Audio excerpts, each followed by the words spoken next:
Hello everyone. स्वागत है आप सभी का आपके अपने यूट्यूब चैनल इंग्लिश चिंतन बाय अजय सर पर। आज की ये वीडियो बहुत ही शानदार होने वाली है। आज के वीडियो में मैंने 20 क्वेश्चन लिए हैं जो आर्टिकल से रिलेटेड हैं और किसी भी एग्जामिनेशन के पॉइंट ऑफ व्यू से बहुत ही इम्पोर्टेंट है।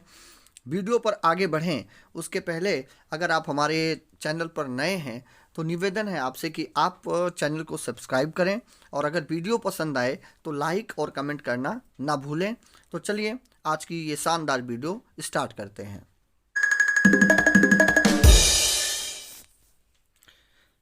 तो लेते हैं पहला क्वेश्चन। अगर पहले क्वेश्चन की बात की जाए तो पहले क्वेश्चन में हिज सिस्टर इज एसपी। अब यहाँ पे देखें एसपी की अगर हम बात करें तो यस जो है वो कॉन्सोनेंट लेटर में आता है, लेकिन मैंने आपको कई बार बताया था कि प्रोनाउंसिएशन जो है वो बहुत मायने रखता है ए और एन के यूज़ में। चूँकि एसपी जो है वो सिंगुलर काउंटेबल है, इसलिए यहाँ पर या तो ए लगेगा या फिर एन लगेगा। अब यस जो है वो हमारा काउंटेबल है और कॉन्सोनेंट से स्टार्ट है, लेकिन अगर यस को हम प्रोनाउंस करें तो इसका जो फर्स्ट साउंड है वो ए का निकल रहा है, इसलिए इसके पहले हम एन का यूज़ करेंगे, ए का यूज़ नहीं करेंगे।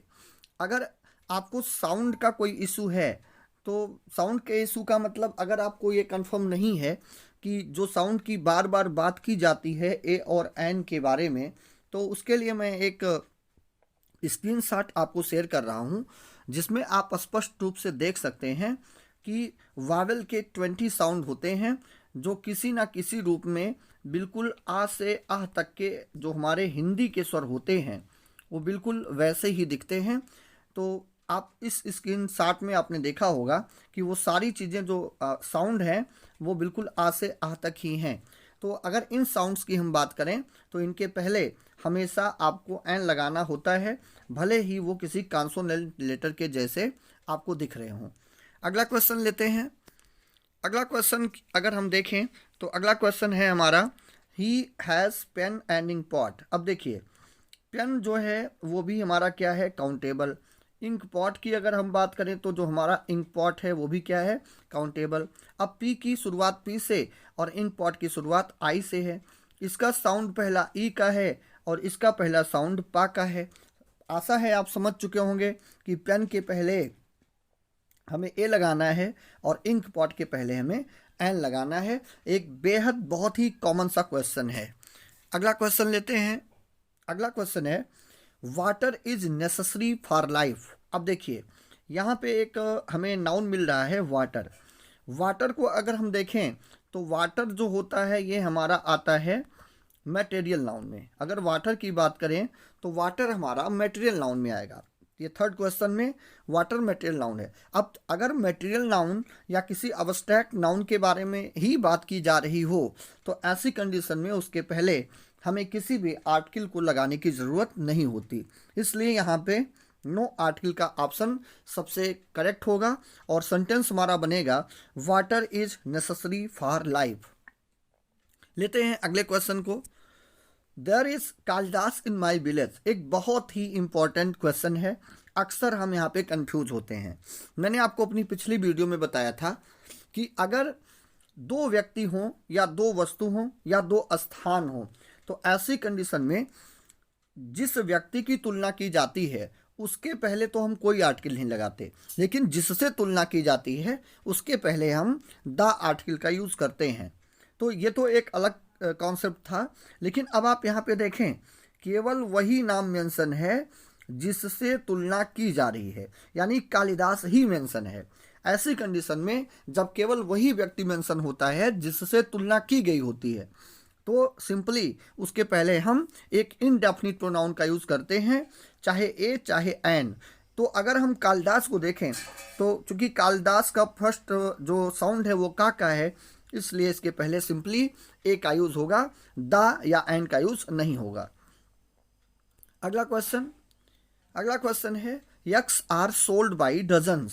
सीधी सी एक बात आप समझ लें, कभी भी अगर किसी भी सेंटेंस में आपको हिंदी में मिल रहा हो दर से या हिंदी में मिल रहा हो हिसाब से, दर से या हिसाब से का अगर आपको कहीं भी सेंस मिल रहा है तो ऐसी कंडीशन में जो यूनिट्स होती हैं उन यूनिट्स के पहले हमें दा का यूज़ करना पड़ेगा।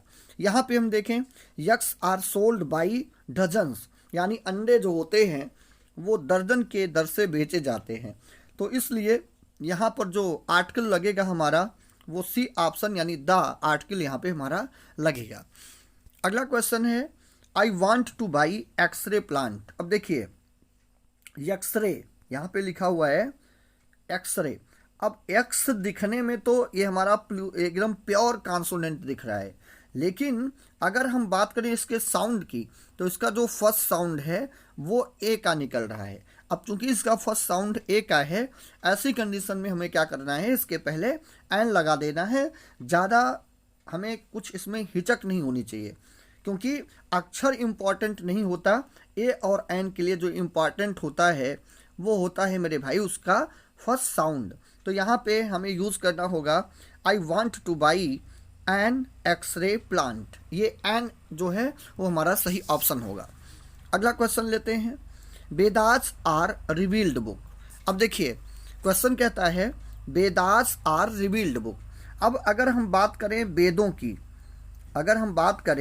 वेदों की तो आप सब लोग जानते होंगे कि जो वेद हैं वो हमारे रिलीजियस बुक्स हैं, इसलिए वेदास के पहले हमें सिंपली दा का यूज़ करना पड़ेगा, क्योंकि किसी भी धार्मिक पुस्तक के पहले हमें दा का यूज़ करना ही होता है। अगला क्वेश्चन लेते हैं। अगला क्वेश्चन है Delhi is Paris of India. अब अगर यहाँ पे बात की जाए तो आप देख रहे होंगे एक नाउन है हमारा दिल्ली और दूसरा नाउन है हमारा पेरिस।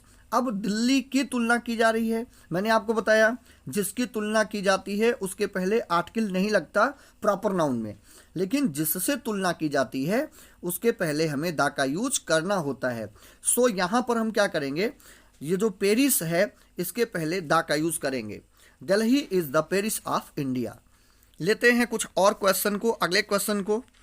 अगला क्वेश्चन क्या कहता है हमारा, अगला क्वेश्चन है शी इज मोर ब्यूटीफुल। अगला क्वेश्चन है she is more beautiful of two sisters.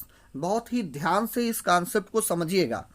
अगर संख्या 2 की हो और भाव जो हो वो चयन का हो, संख्या 2 की हो और भाव हो चयन का, ऐसी कंडीशन में हम क्या करते हैं, ऐसी कंडीशन में जो कंपैरेटिव डिग्री होती है उसके पहले भी हमें किस चीज़ का यूज़ करना पड़ता है, उसके पहले भी हम दा का यूज़ करते हैं। और जो बाद में 2 संख्या लिखी होती है उसके पहले भी हमको यूज़ करना होता है दा का। यानी ये हमारा हो जाएगा she is the more beautiful of the 2 sisters.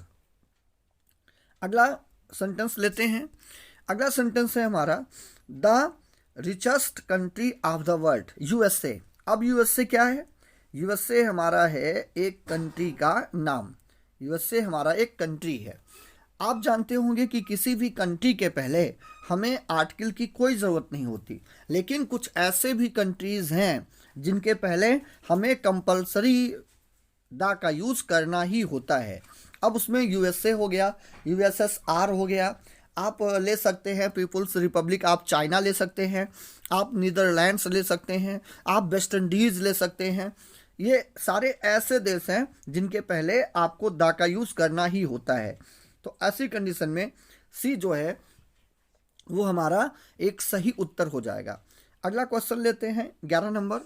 He is heir to vast property. अब देखो हियर की अगर हम बात करें तो इसके पहले इसका जो पहला अक्षर है वो यच का है, लेकिन इसका जो साउंड है वो ए का है, और इसलिए यहाँ पर जो ईयर है उसके पहले हम एन का यूज़ करेंगे। चारों ऑप्शन में बी ऑप्शन में एन है। और वास्ट प्रॉपर्टी, अगर बात हम वास्ट प्रॉपर्टी की करें तो वास्ट प्रॉपर्टी जो है वो हमारी सिंगुलर काउंटेबल नाउन में आएगी। तो एन और ए का कॉम्बिनेशन यहाँ पर सही है।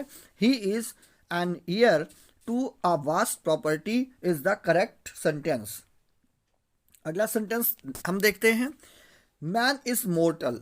अब मैन क्या है, अब मैन देखें तो मैन हमारा एक कॉमन नाउन है, लेकिन एक बात का ध्यान रखना है, अगर कोई कॉमन नाउन प्लूरल में हो, जैसे मैन भले हम कह रहे हैं लेकिन ये जो मैन है ये पूरा पूरा किसको इंट्रोड्यूस करा रहा है? ये हमारे सामने पूरा पूरा जो एक ह्यूमन बीइंग जो है पूरी, ये उसको हमारे सामने इंट्रोड्यूस करा रहा है। इसलिए हम ये उस नियम के तहत जिसमें ये बताया जाता है कि अगर कोई प्लूरल कॉमन नाउन है और वो अपने समुदाय की किसी नेचुरल क्वालिटी को शो कर रहा है, तो उसके पहले हमें कोई भी आर्टिकल नहीं लगाना होता। सिंपली हम मैन के पहले नो आर्टिकल का ऑप्शन चुनेंगे, यानी मैन इज मोर्टल होगा, किसी भी आर्टिकल की यहाँ पे कोई ज़रूरत नहीं है।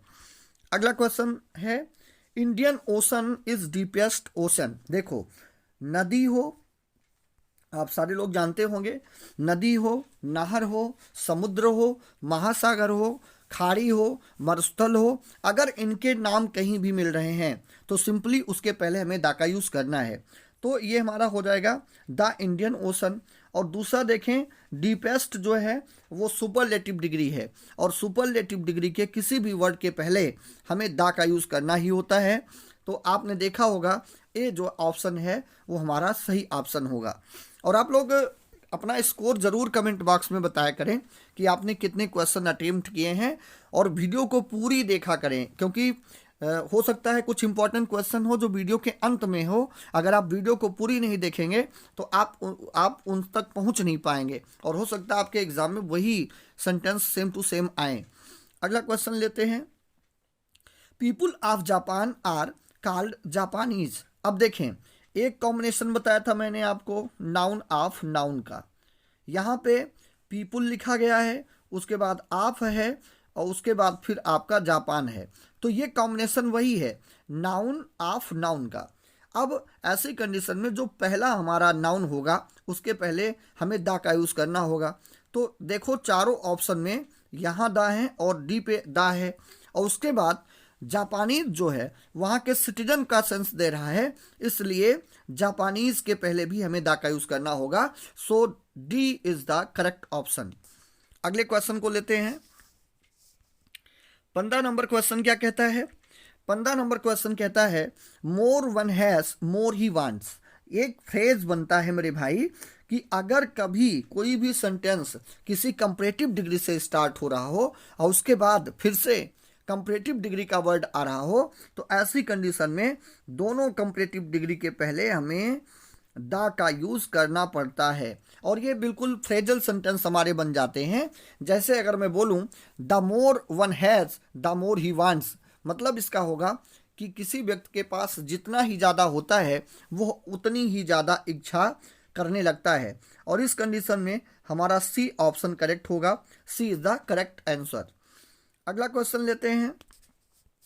अगला क्वेश्चन है, गोल्ड इज प्रीशियस मेटल। अब यहाँ पे गोल्ड को देखें, गोल्ड हमारा क्या है? गोल्ड है हमारा एक मटेरियल नाउन, और आप सभी को पता होगा कि जो मटेरियल नाउन होते हैं अगर बात उन्हीं की हो रही हो तो उनके पहले हमें किसी भी आर्टिकल की ज़रूरत नहीं होती। तो सबसे पहले चारों ऑप्शन में देखिए कहाँ पे नो आर्टिकल है। डी अभी तक हमें सही लग रहा है।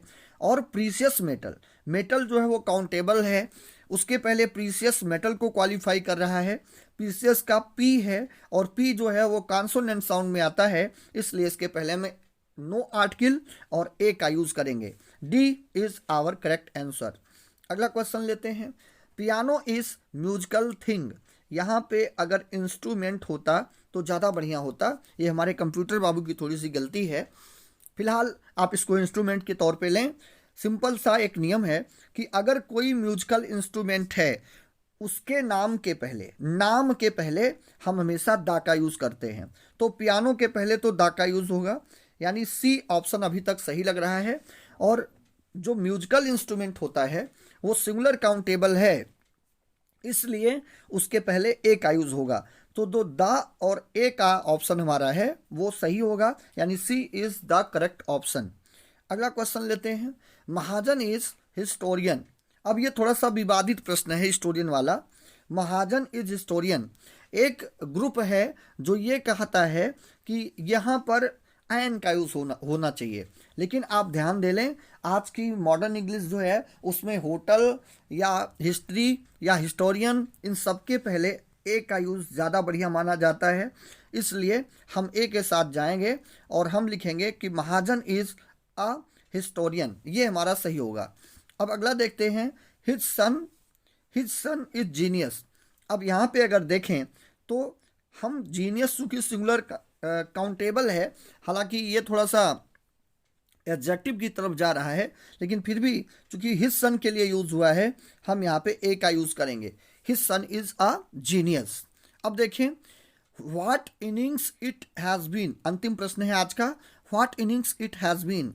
अब इनिंग्स जानते होंगे कि जो इनिंग्स है उसको हिंदी में बोलते हैं भैया हम पारी, और पारी जो है वो सिंगुलर काउंटेबल होती है। अब इनिंग्स का फर्स्ट लेटर आई है और इसका जो फर्स्ट साउंड है वो ई का है, इसलिए इसके पहले हम एन का यूज़ करेंगे और किसी भी आर्टिकल का यूज़ नहीं होगा। आशा है आपको वीडियो अच्छी लगी होगी। मिलते हैं जल्दी ही कुछ और बहुत ही बेहतरीन प्रश्नों के साथ। तब तक के लिए सभी को राम राम, जय हिंद।